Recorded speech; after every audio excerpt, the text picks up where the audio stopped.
स्वागत है आपका हमारे YouTube चैनल में। दोस्तों, एक हलचल भरे शहर में जहां शोर और हलचल थी, राज नामक एक आदमी रहता था।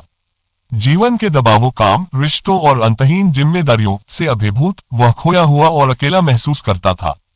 उसकी चिंताओं का बोझ इतना भारी था कि उसे सांस लेना भी मुश्किल हो रहा था। एक शाम जब सूरज ढलने लगा, वह पार्क में एक बेंच पर बैठा, उसके दिल में निराशा का भारी बोझ।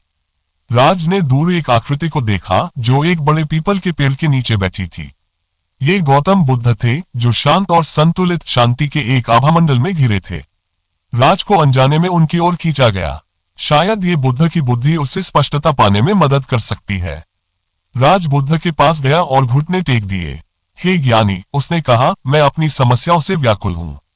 मैं निराश और उदास हूँ। क्या आप मुझे इस अंधेरे से बाहर निकलने का मार्ग बता सकते हैं? बुद्ध ने धीरे धीरे अपनी आंखें खोली और राज को सहानुभूति से देखा। प्रिय मित्र, मेरे पास बैठो, उन्होंने धीरे से कहा। राज उनके पास बैठ गया और उसे एक शांति का अनुभव हुआ। दुनिया का शोर पीछे छूट गया। बुद्ध ने कहा, मुझे बताओ, तुम्हारे दिल को क्या परेशानी है? अपनी बात कहो और आइए इसे एक साथ खोजें। राज बुद्ध की उपस्थिति की गर्मी महसूस करते हुए अपने दुखों को साझा करने लगा। उसकी नौकरी संतोषजनक नहीं थी, रिश्ते तनावपूर्ण थे और वह ऐसा महसूस करता था कि वह हमेशा कुछ ऐसा पाने की कोशिश कर रहा था जो कभी हासिल नहीं होगा। बुद्ध ने ध्यान से सुना। अरे राज, उन्होंने कहा, तुम एक भारी बोझ उठाए हुए हो। दुख अपेक्षाओं और इच्छाओं से आता है। ये तुम्हारे मन और दिल को ढक देता है। तुम्हें छोड़ना सीखना होगा। नदी के बारे में सोचो, बुद्ध ने जारी रखा। ये निरंतर बहती है, एक पल में कभी भी वही नहीं होती। नदी की तरह जीवन हमेशा बदलता रहता है। जो समस्याएं आज तुम्हारे सामने हैं, वे स्थायी नहीं हैं। अस्थिरता की स्वाभाविकता को अपनाओ और तुम शांति पाओगे। बुद्ध ने राज को मानसिकता का अभ्यास करने के लिए प्रेरित किया। हर पल में वर्तमान में रहो। अपने विचारों को बिना किसी निर्णय के देखो। अपनी भावनाओं को स्वीकार करो, लेकिन उन्हें अपने आप को परिभाषित करने मत दो। बस होने की साधारण क्रिया में आनंद खोजो। अपने दुखों को रेत के कणों के रूप में कल्पना करो, बुद्ध ने सलाह दी। उनका कसकर पकड़ना केवल दर्द लाता है। अपना हाथ खोलो और उन्हें गिरने दो। मुक्ति पकड़ने में नहीं, बल्कि छोड़ने में है। और राज, बुद्ध ने जोड़ा, करुणा को अपनाओ। दूसरों की संघर्षों में मदद करो और तुम अपने दिल में सांत्वना पाओगे। जब तुम दूसरों को ऊंचा उठाते हो तो तुम खुद को भी ऊंचा उठाते हो।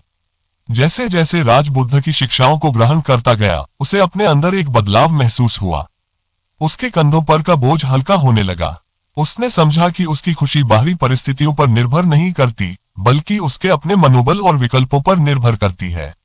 राज ने बुद्ध की ओर देखा, उसके दिल में आभार भरा हुआ। धन्यवाद हे ज्ञानी, अब मैं देखता हूं कि मेरी समस्याएं मुझे परिभाषित नहीं करती। मैं चुन सकता हूं कि उन्हें कैसे जवाब दूं। मैं छोड़ने और वर्तमान में जीने का अभ्यास करूंगा। नई प्रेरणा के साथ राज खड़ा हो गया। उसे हल्का महसूस हुआ, जैसे दुनिया का बोझ उसके कंधों से हट गया हो। मैं आपकी शिक्षाएं अपने साथ ले जाऊंगा, उसने घोषित किया। मैं वर्तमान में आनंद पाऊंगा और अपने चारों ओर करुणा बांटूंगा। बुद्ध मुस्कुराए, उनकी आंखों में ज्ञान की चमक। याद रखो राज, सच्ची शांति तुम्हारे भीतर से आती है। जब तुम प्रेम और करुणा साझा करते हो तो तुम दूसरों को उनके यात्रा पर प्रेरित करते हो। राज ने जब विदाई दी तो उसने समझा कि सीखने और विकास की यात्रा कभी खत्म नहीं होती। हर मुठभेड़, हर चुनौती अपने आप और अपने चारों ओर की दुनिया की समझ को गहराई देने का एक अवसर है। और इस प्रकार राज ने दुनिया में कदम रखा, बुद्ध की शिक्षाओं का सार उसके भीतर। संघर्ष के समय वह नदी, छोड़ने की क्रिया और करुणा की शक्ति को याद करेगा। प्रत्येक कदम के साथ वह न केवल शांति की खोज में होगा, बल्कि दूसरों के लिए आशा का प्रकाश भी बनेगा। आशा करता हूं कि यह वीडियो आपको अच्छे लगे होंगे। कृपया चैनल को सब्सक्राइब करें और फिर बेल आइकन को दबा दें।